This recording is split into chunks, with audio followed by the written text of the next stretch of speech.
원내대표 소황진입니다. 검찰개혁을 향한 국민의 열망이 3월 국회를 주시하고 있습니다. 검찰개혁의 본령은 수사권과 기소권을 한 손에 쥔 검찰의 무소불위 특권 구조가 만들어낸 대한민국 헌정질서의 파괴와 국민에 대한 위협을 근본에서 해체하는 것입니다.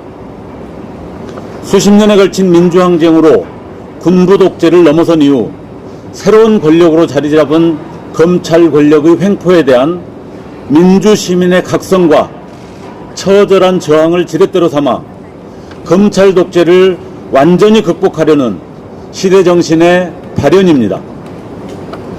입법부인 국회는 헌법이 부여한 권한과 책임을 다하여 어떠한 정치적 셈법이나 현실적 타협에도 흔들리지 않고 수사와 기소의 완전한 분리를 향해 퇴로 없이 전진해야 합니다. 그러나 민주당이 당론으로 채택한 정부의 검찰개혁안은 여전히 그 본질적 목표와 시대적 요구에 못 미치는 한계점을 드러내고 있습니다.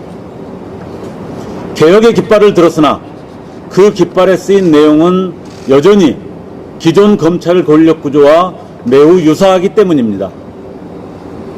국회는 검찰개혁안이라 명명할 수 있는 최소한의 자격을 갖춘 법안을 국민께 보고드릴 의무가 있습니다.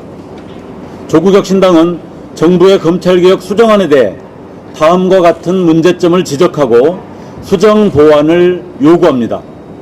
먼저 공소청법입니다. 첫째, 공소청은 대공소청, 고등공소청, 지방공소청의 3단 구조를 갖출 하등 이유도 명분도 없습니다. 여타의 행정부 산하기관과 동급으로 확실히 개편해야 합니다. 둘째, 공소청 신설 이전 수사 개시 사건에 대해 최대 6개월간 공소청 검사가 수사를 이어가도록 하는 부칙을 삭제해야 합니다. 이 부칙에 따르면 올해 6월 지방선거 사범에 대한 수사는 공소청의 수사 대상이 됩니다. 공소청법 시행 이후에도 공소청의 수사권 연장 및 직접 수사 인력이 공소청에 계속 유지되는 것은 심각한 문제입니다. 다음은 중수청법입니다. 첫째, 중수청의 수사 범위에서 사이버 범죄를 제외해야 합니다. 연간 30만 건 이상의 사이버 범죄를 포함시키는 것은 중대범죄 수사를 전문으로 하는 중수청 설립 취지에 맞지 않습니다. 국가수사 역량을 불필요하게 소모하면 물론 1차 수사기관인 국수본의 위상을 제외하는 문제도 간과해서는 안 됩니다. 또한 사이버 범죄를 수사 범위에 포함해 조직을 비대화하려는 의도가 아닌지 의구심을 지을 수가 없습니다. 둘째, 검사와의 관계를 규정한 중수청법 45조 수사사항 통보에 관한 조항을 삭제해야 합니다.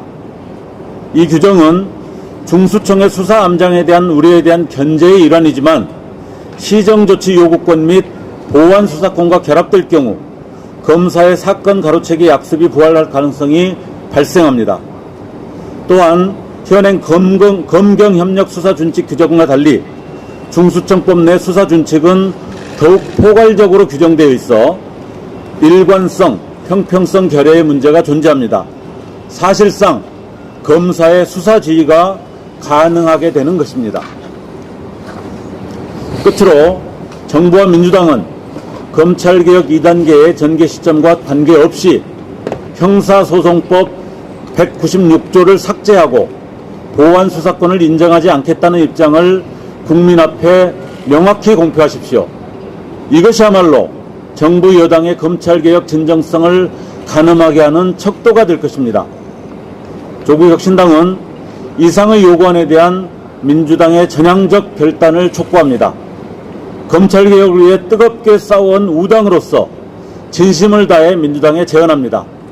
우리의 요구사항은 검찰개혁의 본령을 지키기 위한 실질적 마지노선입니다. 조국혁신당과 협력해 검찰개혁안을 조율하며 최소한의 진전을 이룹시다. 합동정책위원총회든 지도부 간 협의든 그 어떤 방식이든 머리를 맞대고 국민의 명령을 책임있게 완수합시다. 조국혁신당은 완전한 검찰개혁을 국민과 함께 끝까지 지키겠습니다. 이상입니다. 네, 서항진 원내대표님 감사합니다.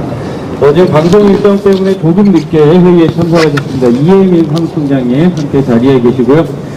지금 방금 그 검찰개혁과 관련된 저희 특위의 입장을 서항진 원대표께서 말씀 주셨고, 다음으로 사법개혁과 관련된 입장을 서상범 공동위원장님께서 말씀 주시겠습니다. 예, 조희대 대법원장의 자진 사퇴 및 탄핵을 촉구합니다. 사법부는 관료주의화와 보수적 시각의 고착, 사법부 독립을 명분으로 한 조직 이기주의의 팽배와 수구적 기득권 집단화로 국민의 신뢰를 완전히 상실하였습니다. 사법개혁 3법 등 개혁 방안에 대해 대법원은 소극적 거부로 일관하여 왔고, 재판소원 반대 등 조직 이기주의에 천착한 기득권 보호에 급급하고 있습니다. 조희대 대법원장이 자진 사퇴해야 하는 사유는 다음과 같습니다. 첫째, 조희대 대법원장은 사법부 신뢰 추락의 장본인으로서 사법부에 대한 신뢰를 회복하기 위해 스스로 책임을 져야 합니다. 주지하는 바와 같이 온 국민을 충격에 빠뜨린 이재명 대선 후보 공직선거법 졸속 파기환송 판결로 사법부에 대한 신뢰는 나락에 빠졌습니다. 이는 사법부의 공공한 정치 개입으로 헌법이 정한 정치적 중립 의무와 사법부 독립을 스스로 무너뜨린 행위였습니다. 이 사태 이후 조희대 대법원장 본인을 제외한 모든 사법부 구성원이 자괴감과 방향감각 상실에 빠져 헤어나오지 못하고 있습니다. 나락에 빠진 사법부에 대한 국민의 신뢰를 회복하기 위해 조희대 대법원장은 결자 해지의 자세로 스스로 책임을 져야 할 것입니다. 둘째, 조희대 대법원장은 내란 청산의 소극적 태도로 일관함으로써 헌법 수호의 책무를 포기하였습니다.